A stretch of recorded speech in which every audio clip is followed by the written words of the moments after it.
Dobrodošli na pozorišnu radionicu gde ćemo se kroz igru upoznati i učiti matematiku i muzičko.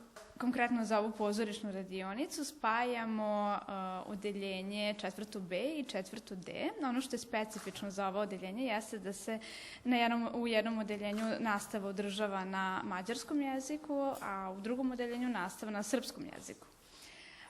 Ono što je meni cilj jeste da spojim ta dva odeljenja i da se kroz zajedničke igre upoznamo što bolje, učimo matematiku i učimo muzičko. Za tu priliku donela sam svoj klavir gde će deca moći da čuju klasičnu umetničku muziku. Počet ćemo sa igrama kao što su Laste prolaste, Sanduka manduka i Sinili izazov. To je ono što oni vole da rade, inače na velikim odmorima ili na časovima fizičkog, ali se oni nikada ne spajaju. Tako da moj cilj je da ih sada spojim i da i jedno i drugo odeljenje vide kako to zvuči, izgleda na mađarskom jeziku, kako to zvuči na srpskom jeziku. A inače, melodija je ista, kao na primer u igri Laste prolaste, melodija je ista i za jednu i za drugu igru, samo je jezik drugačiji.